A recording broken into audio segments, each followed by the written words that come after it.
Dans la vie, tout est onction.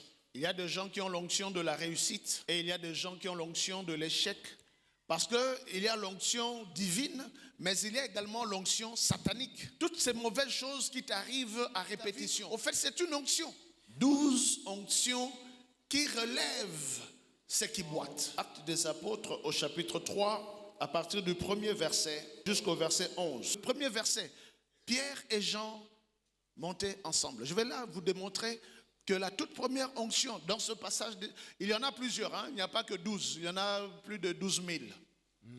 Mais pour ce matin, le Seigneur nous parle de 12. La toute première onction dans l'église qui fait marcher ce qui boite, c'est l'onction d'ensemble, l'unité. L'unité des enfants de Dieu, l'unité des serviteurs et des servantes de l'Éternel est une onction.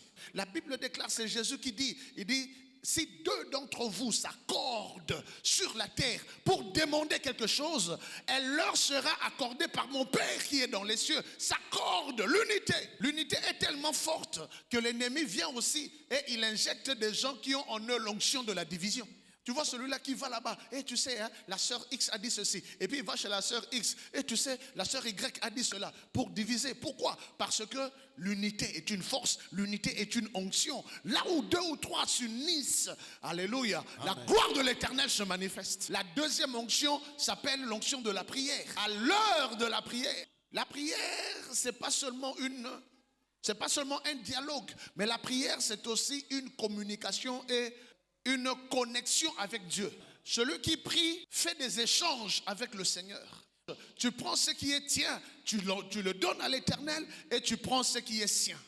Il y a certaines choses qui sont tellement élevées que la petite prière n'agira pas. Quand tu pries et tu ne reçois pas, ce n'est pas que Dieu n'agit pas. C'est que ce que tu cherches est trop élevé. Alors il faut aussi monter dans la dimension de la prière. Plus tu pries et tu ne reçois pas, n'arrête pas, augmente, change de degré. Mais un détail très important, nous ne prions pas pour obtenir toutes ces choses. Mais nous prions pour obtenir ce que Dieu a prévu pour nous. Écoutez, Dieu ne te donnera pas toutes choses. Mais Dieu pourra te donner des gens qui ont toutes choses. Troisième principe qui fait relever ce qui boite, c'est le planning.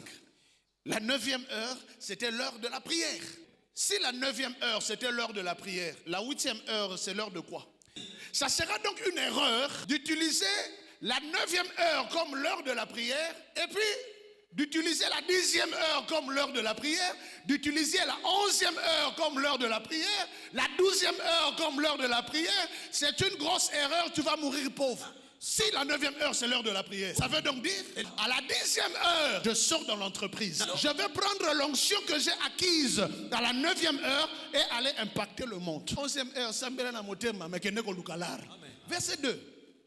Il y avait un homme boiteux de naissance et qu'on plaçait tous les jours à la porte du temple appelé la Belle. Il y a une onction extraordinaire dans ce passage qui s'appelle tous les jours. Onction numéro 4, les habitudes. Ce que tu fais tous les jours te fera un jour. Ce que tu recherches, commence par le faire déjà tous les jours. Lui, on le portait et on le plaçait tous les jours pour demander l'aumône à ceux qui entraient. Moi, je me suis dit, tous les jours, il demande l'aumône. C'est ce qui l'a empêché de devenir aumônier. Celui qui demande souvent ne sera jamais nommé, mais c'est celui qui donne qui sera élevé. C'est comme ça, 5e principe, c'est la libéralité. La libéralité, c'est une opportunité pour la prospérité. Verset 3. Cet homme, voyant Pierre et Jean qui allaient y entrer, leur demanda l'aumône. Pierre de même que Jean. Verset 4. Lisez. La grammaire biblique doit toujours avoir raison. C'est comme ça, l'unité dont nous avons parlé est arrivée à son apothéose. Lorsqu'en français on dit Jean-Baptiste et Kalala, si on veut conjuguer le verbe fixer, on va conjuguer ça comment? On va dire Jean-Baptiste et John fixèrent.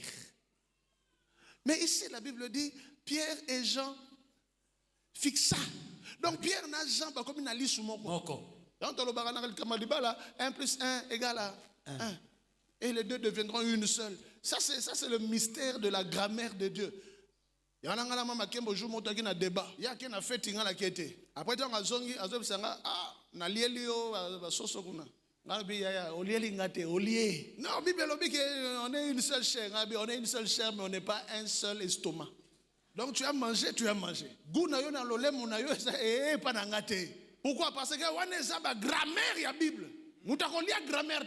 Ça dit quand il regarde, il voit le monsieur, il le regarde de la même manière. Si tous ensemble, on peut regarder les choses de la même manière, les choses iront de l'avant. L'unité devient fusion. Et Jésus-Christ parle, il dit, allez dans tout le monde, prêchez la bonne nouvelle et baptisez au nom du Père et du Fils et du Saint-Esprit. Grammaire, il y a Bible sous ce qu'on dit. C'est-à-dire, mot balobi au nom. Il faut au nom S-A-U-X. Non, S. Pourquoi? Parce qu'on est en train de dire Amen. Si nous voulons faire marcher ce qui boite, il faut quand on va parler de nos bouches, on ne va pas parler de nos bouches, on va parler de notre bouche. Tout devient singulier parce que nous devenons un. Ma prière est que nous puissions tous devenir une seule pensée. Nous puissions tous avoir une même intelligence. Amen. Et un même langage pour la gloire de l'Éternel des armées. Verset 5.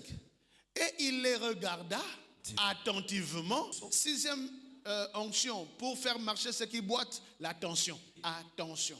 Ici, je ne parle pas de tension, mais je parle de attention. Et ça, c'est le secret du mariage. Écris cette phrase. Dans le mariage, l'attention brise la tension. Bokebi et bomaramatata.